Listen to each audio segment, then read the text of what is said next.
Qu'est-ce que tu nous prépares, mon Fred? C'est du micro-maïs. Ça va bien, ça. Soit un tigre, soit un maïs, quelque chose qui pêche, c'est sûr. Bon, la mer, on n'est pas besoin de se dire, tant qu'on n'a pas touché, on n'a pas besoin de toucher.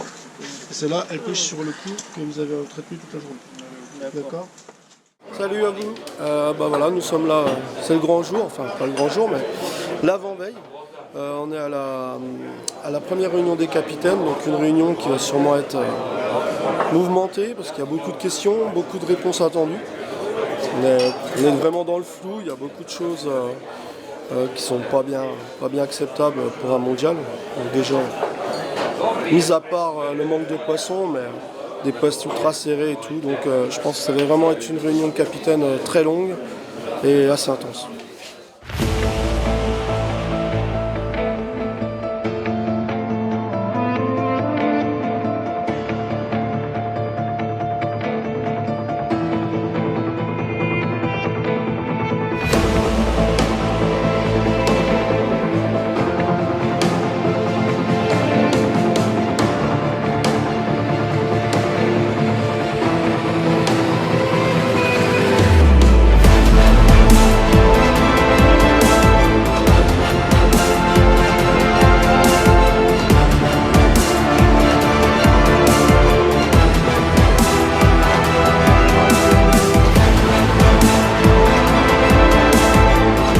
Je déclare le 20e championnat du monde de la pêche à la carpe est ouvert.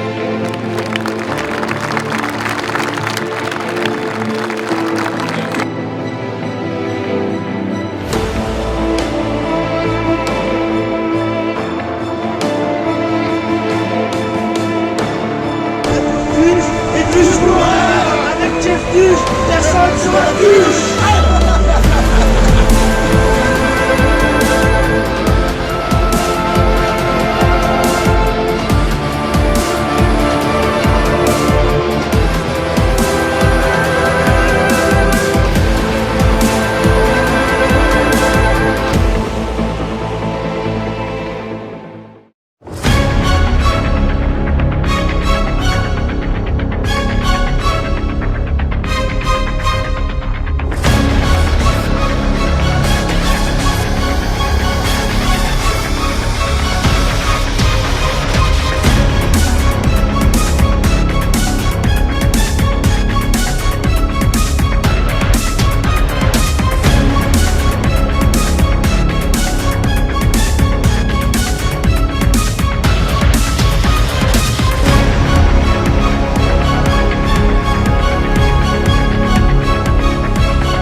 Bonjour à tous, là nous sommes au matin de la deuxième nuit, donc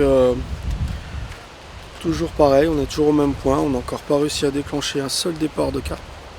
On prend des brèmes, on prend quelques poissons-chats. Bon, on n'est pas les seuls, hein, mais ça commence vraiment à être inquiétant. On a essayé quand même beaucoup de choses, ce qu'on a l'habitude de faire, ce qu'on sait faire surtout.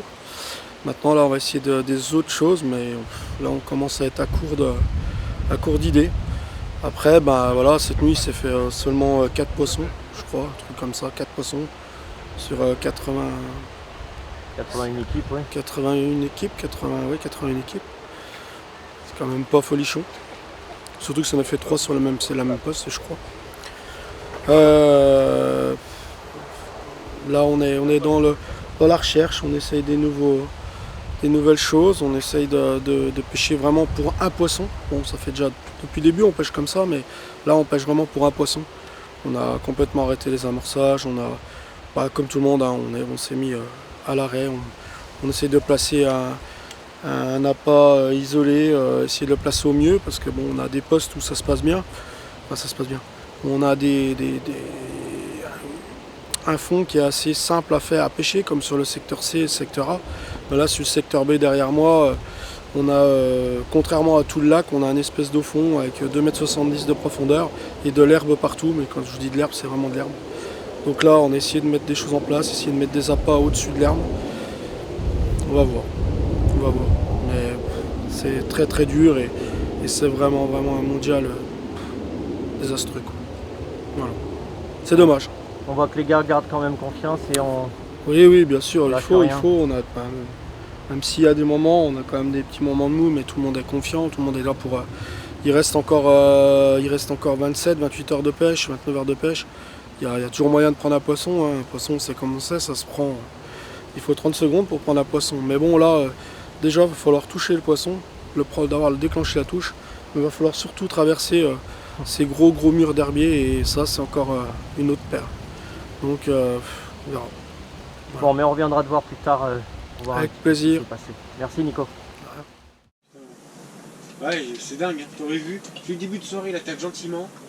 À partir de 22, entre 22 et 23 heures, il commence à s'activer, à relancer l'arc un peu de tac, sa machine, minuit, première touche. Il y a 2 heures, je te dis, il a relancé à 2 heures, il vient de relancer une canne, il relève l'autre, il la pose sur le bélier, l'autre qui part à côté. À la boule, il veut pas montrer comment il est fait, donc à mon avis il fait pas ça du tout la journée, vu qu'il fait 2 poissons, sinon tout le monde copierait sur lui, parce que la nuit il n'y a personne debout. Hein. Il y avait eux, nous, là lui il s'est peut-être levé 2 fois pour refonder vite fait, là-bas toute la lignée est personne, et là tu vois personne dehors. Après tu vois pas jusqu'au bout, mais le peu que tu vois pas grand. Après qu'est-ce qu'il met dans ces boules? Est-ce que c'est de la farine? Ça fait quel bruit? Ah ben ça fait un bruit de farine, hein, je te dis, de la farine un peu mouillée. Il tombe, ça tombe sur des petits trucs. Quand je l'ai reproduit, ça faisait le même bruit, j'ai dit c'est pas la même chose, c'est des petites boules d'environ, je te dis, ouais, 25-30. La farine jaune là? Je sais pas si c'est la farine jaune.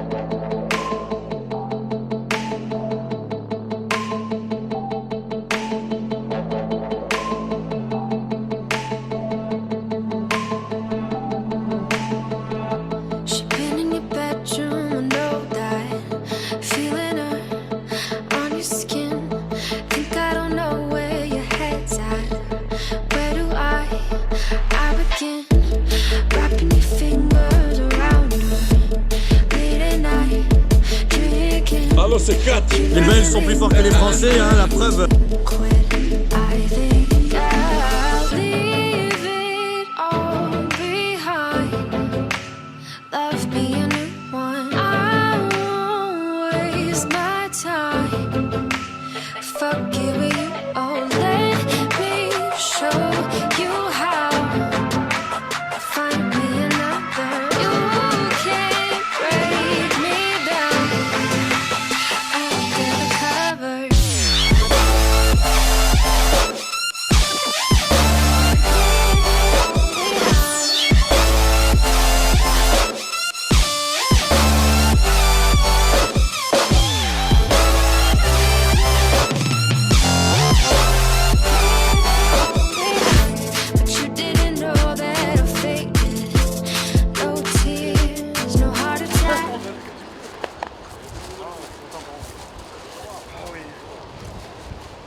Vient d'arriver là. Une chose improbable. depuis de longues heures qu'on attendait ça. On a enfin vu la première carpe serbe dans notre épuisette. Poisson d'environ 3 kg. Là on est sur le secteur de Alex et Christopher. Secteur B. Je suis un peu ému. Ouais. Oui, on attendait vraiment ça avec impatience. Et là voilà, première touche, premier poisson, sorti, tout impeccable. Donc on est super content. J'espère que ça va continuer. Bon, super, on te laisse bosser. Merci Nico. Merci.